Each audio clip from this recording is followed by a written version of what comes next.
Super Smash Bros. Melee is undoubtedly a popular game, with many players questioning the design decisions the game made as to whether if there were intentional or not. But I would like to ask the most important question. What's the theme here? The Super Smash Bros. Series as a whole always followed a consistent theme of being a crossover platforming fighting game, and of course, to have music and/or stages to represent the characters from their home series. But there's one series of stages that oddly stands out, and that is Final Destination.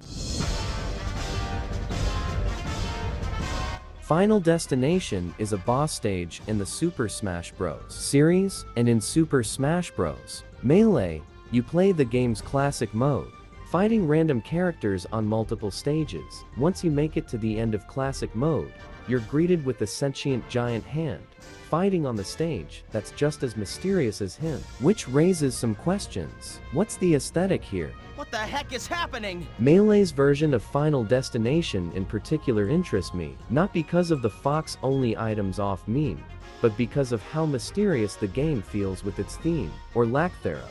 Like, what exactly does Final Destination take place on?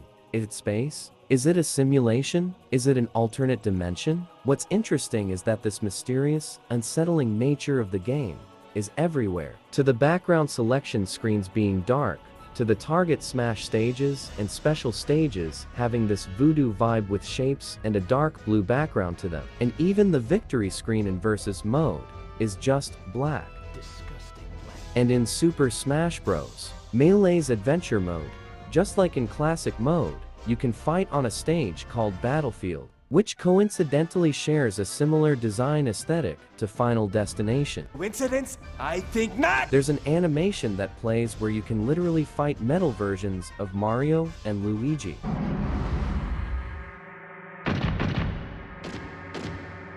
Oh, hell no, I'm out of here. And to make things even more interesting, there's a secret boss. If you play adventure mode on the higher difficulties, and beat Bowser at the end, you'll be rewarded with the most intense cutscene and battle in the entire game.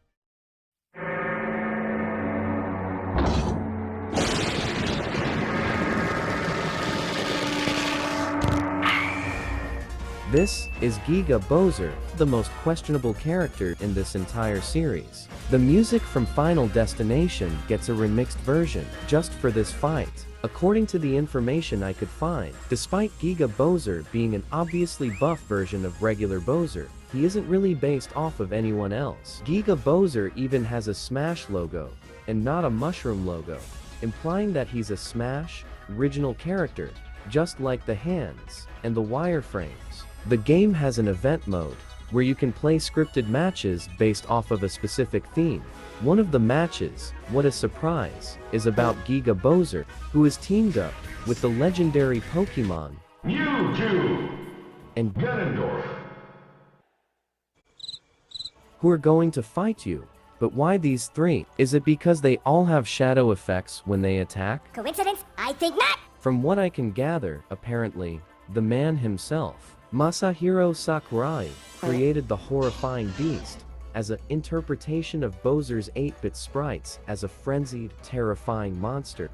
I can see that. But that doesn't really explain why he's actually here. And you know what? The lack of context, lore, story, and characterization for Giga Bowser, I find to be amusing. It further supports the mysterious nature of the game. I guess that's one of the little things that makes Melee so interesting.